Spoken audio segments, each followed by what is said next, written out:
اهم حاجتين لازم بجد تاخدوهم في الاعتبار وانتوا بتطولوا شعركم هما الصبر والنفسيه الكويسه. ازيكم؟ يا رب تكونوا كلكم زي الفل وزياده شويه. الفيديو بتاع النهارده هكلمكم عن ازاي نقدر نطول شعرنا، الحاجات اللي نعملها تطول الشعر، او ايه الحاجات اللي اول ما افكر كده ان انا اطول شعري المفروض ان انا ابدا بيها، وترتيبهم. علشان انتوا ساعات كتير قوي وخصوصا على الانستجرام لما بتبعتولي برايفت بلاقي اغلب المشاكل ان انتوا فعلا بتستخدموا حاجات كويسه جدا، بس في حاجه انتوا ما عدتوش عليها ستيب نمبر 1 فبوظت الخطه كلها.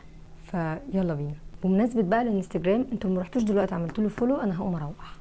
تنسوش طيب تعملوا سبسكرايب بقى وكده، يعني ايه، شغلوا نفسكم في زراير كتير قوي تحت، تعملوا لايك كومنت تسلموا عليا كده، فاهمين؟ قبل ما ابدا في اي كلام، انا شعري كان قصير جدا وهسيب لكم الصور هنا، متدهول على عينه، وعشان ما تقلقوش انا كنت بكويه كتير بس اشواره كتير، فردته 3 مرات، قصيته اكتر من 6 مرات كده اهو. 6، لا مش 6، قصيته 3 مرات مش فاكره، بس قصيته كتير قوي وبجد كنت بجيبه كده اللي هو خلاص انا اتخنقت منه. اول حاجه لازم نفكر فيها لما ننوي ان احنا نطول شعرنا هي الحاله الصحيه بتاعتنا. هل احنا الفيتامينات اللي في جسمنا موجوده كويسه؟ هل فيتامين د هل فيتامين د كويس؟ كتير قوي بلاقي ناس عندها نقص حديد، عندها انيميا شديده، وده بيأثر على تساقط الشعر، وبالتالي الشعره الجديده مش قادره تطلع، فالشعر بيخف، الشعر بيبوظ، الشعرايه نفسها مش قويه احسن حاجه، لان المواد اللي بتساعد على بناء الشعرايه مش موجوده في الجسم. نقص فيتامين د، نقص اساسا الاكل الهيلثي او الفيتامين عموما في الجسم، نقص اهم مادتين اللي بيبنوا اساسا الشعرايه ويساعدوا ان هو تطول، حتى لو عكس ظروف البيئه، حتى لو احنا مش معانا نجيب روتين عالي، بس اخدنا المادتين دول هتبني الشعرايه كويس قوي، وهما الفوليك اسيد والبيوتين. وقلت لكم على كميه عصاير فريش موجوده على الاكونت هنا وعلى الانستجرام وعلى كل حته. ايه هي العصاير الفريش؟ بتبقى بتحتوي على كميه كبيره من البيوتين والفوليك اسيد، وستيل كل ما بكتشف حاجه بنزلها لكم اول باول، وبنزلها لكم وبقول لكم وبشرح لكم كل حاجه على اليوتيوب وعلى الانستجرام والتيك توك والفيسبوك، فانا مش سايباكم، انا جايبه لكم من كل حته. المادتين دول من اهم المواد اللي انتوا لازم تعتمدوا عليهم في روتينكم او في روتين الاكل بتاعكم، علشان الجسم والشعر فعلا بيبقى محتاجينهم جدا، وخصوصا الشعرايه نفسها علشان تتبني بشكل احسن. لو صحتنا بقت كويسه في الليفل دوت، وحسيت ان انتوا بجد اهتميتوا بصحتكم، هتبداوا تحسوا دوت وبيتعكس بشكل بجد ملحوظ على الشعر وعلى البشره. طبعا مع اهتمامنا بالاكل لازم نهتم كمان بشرب الميه وكميه شرب الميه. اهم حاجه بالنسبه لي 500 مللي ميه على الريق، ازازتنا الجميله، و3 لتر ميه خلال اليوم. خلاص صحتنا بقيت تمام، اقتنعنا بان احنا لازم نشرب ميه وناكل فيتامين ونشرب عصاير فريش، كل الكلام ده تمام. هل يا جاكلين تنصحينا بالفيتامين بتاعت الشعر اللي موجوده في الصيدليات؟ الحقيقه ما انصحكوش، بس بقول ان مش لازم حاجه واحده كلنا نتفق عليها. يعني مثلا لو قلت لكم بنتجار، هتلاقوا في ناس بتشتكي ان شعر جسمها زاد، وان مثلا هرمون معين في جسمهم زاد فطلع شعر بشكل كثيف جدا. لو قلت فيتامين تاني هيحصل نفس الموضوع. لو قلت الفيتامين بتاع ايفا الاقي ناس مثلا بتقول لا مش كويس، طب يا جماعه نجيب ده، لا ده غالي، طب يا جماعه نجيب ده، لا ده بيعمل لي صداع. انا واحده من الناس لما جربت ان انا استخدم فيتامين بتاعت صيدليه، كان السايد افكت منها ان انا بجد بصدع بشكل مستمر، فلقيت ان الحاجه الطبيعيه الوحيده واللي مفيش حد هيختلف عليها، بل بالعكس وكمان فريش ومن خيرات ربنا ومن الارض زي ما بيقولوا، هي الخضروات والفاكهه والاكل عامه والميه. فقلت خلاص نعتمد عليها، وفعلا اعتمدنا عليها، وفي ناس كتيره قوي على الانستجرام بتشكر الحمد لله في كميه الفوائد والفرق اللي بقى موجود ما بين الشخص اللي ما كانش مهتم والشخص اللي بقى مهتم. نيجي بقى للروتين العملي. انا مثلا اول خطوه بدات اعملها في حياتي فرقت في تكوين الشعرايه عندي او في طولها بصراحه، هو حمام الزيت. ما اكدبش عليكم، حمام الزيت ده كان اختراع بالنسبه لي، انا ما كنتش مستوعباه لغايه لما بقى عندي بجد اكسبيرينس رهيبه على موضوع الاويل للشعر او حمام الزيت للشعر. كمان بقيت مدمناه، انا ما بقيتش اقدر ما اعملش حمام زيت مره في الاسبوع، لا ده هو معتمد على كل حاجه بجد. حمام الزيت من الحاجات اللي انا من اول ما بدات قناه اليوتيوب تقريبا بعد شهر او شهرين عملت فيديو عنه، وقلت لكم ساعتها وعمري ما هنسى الجمله دي، قلت لكم ان حمام الزيت يعتبر هو الوجبه الغذائيه الوحيده للشعر. لو تخيلنا الشعر ده بني ادم بيستحمى بالشامبو، بيرطب جسمه بحمام الكريم، بيحط ليفن كنوع من انواع مثلا البرفيوم او الحاجه اللي بترطب جسمه، بس هو كل فين يا جماعه؟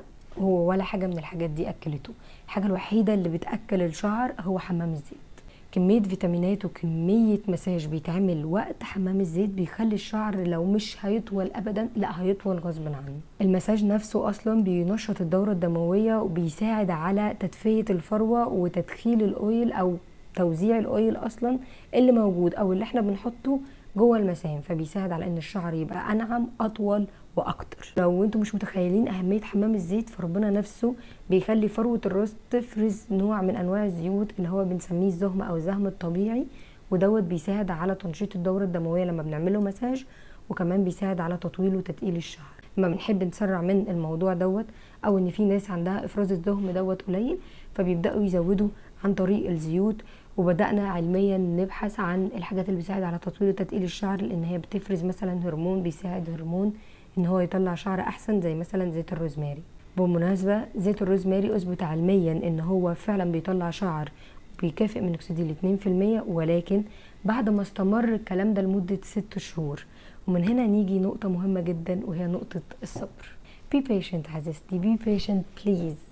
لازم نكون صبورين بقدر كافي وقادرين نقتنع ان لو احنا بنزرع اي نوع نبات او عايزين نتخن او عايزين نخس، كل حاجة تحت السما دي بجد ليها وقت، بتاخد وقت علشان تتعمل وبتاخد وقت عشان يبقى ده ميعادها المناسب. الحقيقة اللي انا عاوزة اقولها لكم ان فعلا احنا محتاجين نصبر ويبقى عندنا الباور والهدوء النفسي، لان الشعر والبشرة اكتر الحاجات اللي بتتأثر بالنفسية.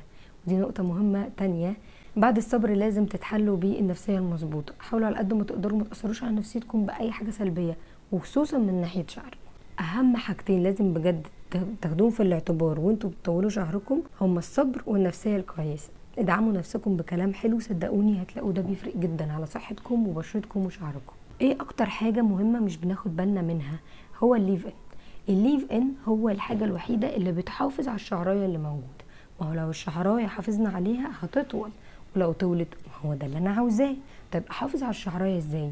انا مثلا جاكلين بغسل شعري، بعمل له حمام كريم، بعد كده لازم احط ليف ان. ايه هو الليف ان؟ بيغلف الشعرايه ضد عوامل البيئه زي اليو في اي واليو في بي. دي اشعه شمس ضاره جدا بتكسر الشعرايه وبتخليها هايشه ومتقصفه. كمان بتحميها ضد عوامل البيئه عامه زي التلوث، زي المطر، زي الرطوبه، زي العرق. طيب ايه هو الليف ان؟ الليف ان هو ممكن يبقى بديل زيت، ممكن يبقى زيت، ممكن يبقى سيرم، ممكن يبقى كريم. انا كجاكلين ما اقدرش احدد اطلاقا ايه اللي يليق على شعركم، انتوا بتجربوا. ودايما بقول لكم ممكن تجيبوا حاجه رخيصه تجربوا عليها تشوفوا قوام الحاجه دي لا على شعركم ولا لا، ولو لا ارموا بقى الحاجه الرخيصه ديت وخلاص استقرينا ساعه على الكريم. ابدا بقى اعمل سيرش او اسال حد موثوق اجيب انهي كريم او انهي سيروم او انهي حاجه عشان انا شعري بيليق عليه مثلا الكريم او بيليق عليه السيروم او بيليق عليه بديل الزيت او كده. حاجة مهمة دايما بحب انصح بيها وهي ان احنا نبعد عن الحاجات اللي بتبوظ الشعر. المكوى، السشوار، ادوات الفرد، كاني بكلم نفسي بس زمان. كل الحاجات دي بتدمر الشعر. وقلت لكم قبل كده ان بيبقى فيه روابط رابطه جزيئات البروتين والكرياتين اللي موجودين جوه الشعر عشان يبنوا شعرايه قويه. الروابط دي كل الحاجات اللي انا لسه قايلها زي مكوى السشوار والفرد بيكسروا الروابط دي، فبالتالي البروتين اللي موجود جوه الشعر بيبدا يتكسر، فالشعرايه نفسها تبدا تتكسر، فيبدا يبقى عندنا شعر متقصف، شعر مش قادر يطول. فاهمين؟ طبعا ما ننساش ان لو عندنا تقصف نتفرج على الفيديو ده. حاجه مهمه بقى، اذا كنا بنعمل حمام زيت او مش بنعمل حمام زيت، بشكل يومي نعمل مساج لفروه الراس على الاقل 5 دقايق، معاكم من 5 دقايق لفوق. المساج ده ممكن يبقى مساج عادي في الاتجاه دوت، او نقلب شعرنا لقدام ونعمل انفيرجن ميثود. وعاوزه اقول لكم ان في بلاد وثقافات قايمه بس على المساج. وزي ما قلت لكم لو انتوا مش هتحطوا زيت فربنا خالق ان الفروه تفرز الزيت ده. فالمساج بتاعنا بيبقى بصوابع حنينه وما بيبقاش بالضوافر، بيبقى على الجذور بس. بنعمل مساج بالراحه، بنقلب شعرنا لقدام نعمل مساج بالراحه، نرجع شعرنا لورا مساج بالراحه بالراحه بالراحه بالراحه. بالنسبه بقى لانواع حمام الزيت، فانا بنزل على الستوري بتاعت الانستجرام بشكل مستمر اي نوع حمام زيت واي حاجه انا بجد بكتشفها وبلاقيها على نون مثلا بسعر كويس بحطها لكم. بحط لكم كمان جنبها ديسكاونت كود. لو انتوا عاوزين تشتروا زيوت من اماكن موثوقه عندكم امتنان، اكتبوا بس امتنان على الفيسبوك او على الانستجرام هتطلع لكم. عندكم كمان مركز البحوث، انا بحبه وبشتري منه حاجات كتير جدا. وعندكم كمان نفرتاري. الثلاث اماكن دول هم اكتر 3 اماكن تقدروا تشتروا زيوت من عندهم وانتوا واثقين 100%. بس دايما اعملوا مقارنه ما بين الاسعار، لان كل مكان بيحط سعر لحاجه معينه بيبقى غالي قوي او رخيص قوي. فانتوا اختاروا مثلا لو تشتروا مثلا زيت الروزماري اسالوا هنا وهنا وهنا واختاروا اقل سعر. الثلاثه حلوين والثلاثه زيوتهم جامدين. انما بقى لو خلقكم ضيق زي بعض الاوقات ومش قادرين ان انتوا تجيبوا مثلا زيت ناقل وزيت اساسي وتحطوا الزيت دوت على دوت وتبقى بنسبه معينه والكلام دوت، تقدروا تشتروا زيت جاهز زي الفولكال بوستر بتاع رو افريكا. انا بجد مبهوره بكميه الريفيوز عليه، انا ما جربتوش بس هجربه الفتره الجايه. ممكن كمان تري شوب اللي هو دوت انا برضو بحبه وهجربه وجبته ومعايا وهجربه ان شاء الله. بس هو سمعته برضو كويسه جدا، والبراند ده عامه سمعته كويسه جدا، فاحنا مهم ان ما فيهوش مواد ضاره بحيث ان احنا لو ما فدناش ما يضرناش. في حاجه كمان لسه فاكراها دلوقتي ما كنتش كاتباها في البلان، حاجه بتطول الشعر قوي، بتنظف الفروه كويس قوي، بتساعد على افراز الزيوت الطبيعيه كويس قوي قوي قوي، وهي اوراق الصدر المطحونه. كان في فيديو عملته معاكم قبل كده، ممكن اسيب لكم اللينك بتاعه. الفيديو ده كنت قلت لكم ان احنا بنعمل ماسك وشامبو طبيعيين باوراق الصدر. اوراق الصدر فيها كميه فوائد مش طبيعيه، ده غير انه لما بيطحن بيبقى حبيبيات صغيره كده، بيساعد ان هو يعمل زي سكراب للفروه فبينضفها كويس قوي، بيساعد على تنشيط الدوره الدمويه فيتفرز الزيت اللي بيساعد على تطويل الشعر. فضيفوا لاي شامبو ايا يكن كنتوا بتستخدموا ايه، ضيفوا اوراق صدر مطحونه، بجد تحفه، هيفرق معاكم جدا في طول الشعر وكمان في نظافه الفروه. مش عايزاكم تنسوا ان الشعر الصحي بيبدا من فروه صحيه. كل ما كانت فروتنا نظيفه ما عندهاش قشره كانت كويسه والزيوت اللي فيها بتتفرز كويس، بيتعمل لها مساج، بيستخدم لها شامبو كويس، كل ما كنا تمام وشعرنا هيلثي. بس كده خلصت. ما تنسوش تعملوا فولو على انستجرام وسبسكرايب هنا وتسيبوا كومنت لايك. اشوفكم في فيديو جديد. لو عندكم اي سؤال اسالوه. باي باي.